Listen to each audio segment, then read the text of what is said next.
بسم اللہ الرحمن الرحیم۔ قرآن حکیم باہمی بات چیت کو بہت اہمیت دیتا ہے، اس لیے ہر طرح کی صورتحال میں باہمی میل جول کو برقرار رکھنا چاہیے۔ قرآن حکیم کی سورہ الفاتح آیت نمبر 103 میں ارشاد ہے، بے شک ہم نے تم کو کھلی فتح دے دی ہے تاکہ تمہاری اگلی اور پچھلی خطائیں معاف کر دیں اور تمہارے پر اپنی نعمت کی تکمیل کر دیں اور تم کو سیدھا راستہ دکھائیں اور تم کو زبردست مدد عطا کریں۔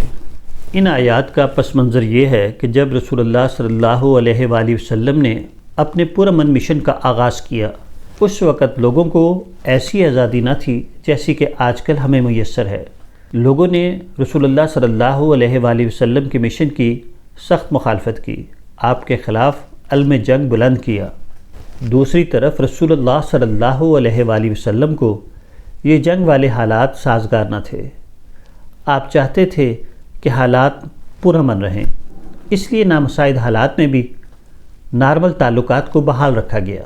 یہ واقعہ سن 6 ہجری کا ہے۔ رسول اللہ صلی اللہ علیہ وآلہ وسلم اور صحابہ اکرام عمرہ کرنے کی غرض سے مدینہ منورہ سے مکہ مکرمہ روانہ ہوئے۔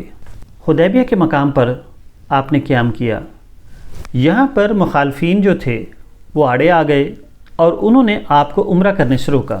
اس سے کشیدگی نے جنم لیا اور حالات تیزی سے جنگ کی طرف بڑھنے لگے۔ رسول اللہ صلی اللہ علیہ وآلہ وسلم کی دعوت کو جنگ کے حالات سودمند نہیں تھے، دعوت کے لیے پرامن ماحول چاہیے تھا۔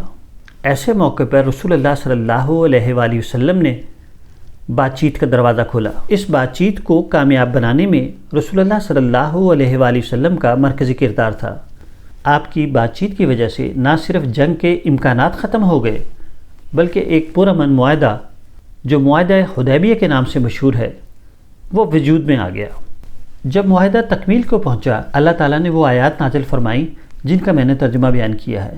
عادی نظر میں دیکھیں تو یہ معاہدہ مسلمانوں کی شکست و پسپائی نظر آتی ہے۔ تمام شرائط کو یک طرفہ طور پر قبول کر لیا گیا، لیکن دوسری طرف جب ہم دیکھتے ہیں کہ قرآن حکیم اس معاہدے کو کھلی فتح قرار دیتا ہے تو سوال پیدا ہوتا ہے کہ قرآن حکیم نے کس بنیاد کے اوپر اس کو فتح مبین قرار دیا۔ اصل میں اس معاہدے نے فراقین کے درمیان تعطل کی دیوار کو گرا دیا، باہم بات چیت شروع ہو گئی، لوگ ایک دوسرے سے ملنے لگے، ایک دوسرے کو سمجھنے لگے۔ یہ اس معاہدے کے زبردست ثمرات تھے۔ جنگ جہاں بات چیت کے میل جول کے راستے مسدود کرتی ہے، امن وہیں پر بات چیت اور میل جول کے تعلقات بحال کرتا ہے۔ اور ظاہر ہے جب بات چیت ہوتی ہے تو مباحث جنم لیتے ہیں، مباحث جنم لیتے ہیں تو نظریات کا تبادلہ ہوتا ہے، اور جہاں نظریات کا تبادلہ ہوگا وہاں ایک فریق کو اپنے نظریے کی بالادستی کا موقع ملے گا۔ مندرجہ بالا واقعے میں کچھ ایسا ہی ہوا۔ اس معاہدے کے چند سال بعد رسول اللہ صلی اللہ علیہ وآلہ وسلم کی دعوت کامیاب ہو گئی۔ الغرض نظریے کے ذریعے پرامن کوشش تلوار کی طاقت سے زیادہ مؤثر ثابت ہوئی۔ اس واقعے کا اطلاق صرف مذہبی دائرے میں نہیں کیا جا سکتا بلکہ یہ تمام انسانی معاملات کا احاطہ کرتا ہے۔ خاندان میں، سماج میں، دو ممالک کے درمیان کشیدگی میں اس کی حکمت عملی بہت ہی کارگر ہے۔